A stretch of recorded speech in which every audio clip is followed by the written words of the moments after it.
মানুষ আসবে যারা অনেক নামাজি, অনেক রোজাদার, অনেক যাকাত আদায় করেছে, ওয়া আতি কদ শাতামা হাযা, কাউকে গালি দিয়েছে, কাউকে কি করেছে, ওয়া কাযাবা হাযা, কারো উপর অপবাদ দিয়েছে, ওয়া আকালা মালা হাযা, কারো মাল আত্মসাৎ করেছে, অদরাবা হাযা, কাউকে থাপ্পড় দিয়েছে, আঘাত করেছে, ওয়া সাফাকা দামা হাযা, কাউকে হত্যা করেছে।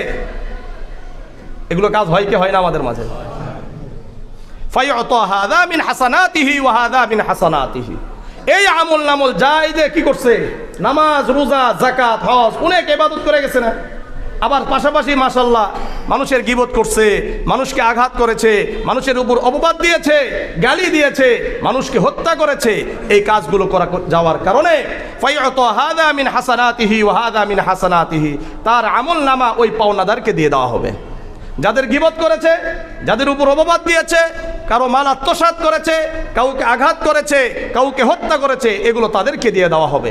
ফাইন ফুনিয়াত হাসানাতুহু, তার আমল সব শেষ হয়ে যাবে।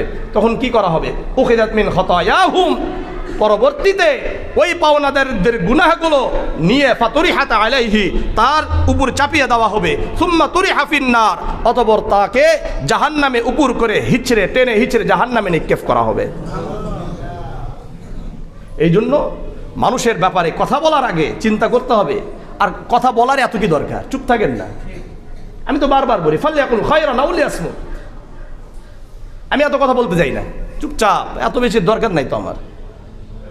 সহিহ বুখারীর 6018 নম্বর হাদিস স্পষ্ট, ফালইয়াকুল খায়রান আও লিয়াসমুত, হয় ভালো বলো নাহলে চুপ থাকো। এত বলতে গেলে এই 100%-এর মধ্যে 1%ও যদি আমার খেলে কোনোভাবে মিথ্যা যদি কোনোভাবে ঢুকে যায়, তাহলে তো খবর আছে। আপনি 99%টা সত্যই বলতেছেন, কিন্তু 1% কোনোভাবে কি করছে, ঘুরে গেছে, আপনার আমার খবর আছে, আপনার আমার কি আছে, খবর আছে। সুতরাং কারো ব্যাপারে কথা বলার আগে চুপচাপ। আর গীবত তো করবোই না। আমি তো বলি যেখানে গীবত হবে, এমনকি আমি যদি কারো ব্যাপারে এখানে গীবত করে আপনি উঠে যান, আমার কাছে আপনার আসা দরকার নেই, আমার কাছে আপনি যাবেনই না। আমি যদি কোনোদিন গীবত করি কারো ব্যাপারে, আমার কাছে আসা দরকার নেই। কথা বুঝে আসছে? এটা আমি আপনাদেরকে বলে দিলাম, আমি আপনাদের ইমাম হিসাবে আমি আপনাদেরকে বললাম, যদি গীবত করে আমার কথা আপনারা শুনবেন না, শেষ। আল্লাহ বুঝার তৌফিক দান করুন। এই জন্য মানুষের উপর গীবত, মানুষের গীবত না করি, মানুষকে আঘাত না করি, মানুষের সম্মানে আঘাত করবো না ইনশাআল্লাহ। ঠিক আছে তো ইনশাআল্লাহ? তাহলে গীবতকারীদের অবস্থান কিন্তু এটা দেখেছে। শুধু তাই নয়, আপনাদের আরেকটা হাদিস শোনাই। সুনানে আবি দাউদের 4880 নম্বর হাদিস, আন নবী বারযাত আল আসলামী রাদিয়াল্লাহু তাআলা আনহু ক্বাল।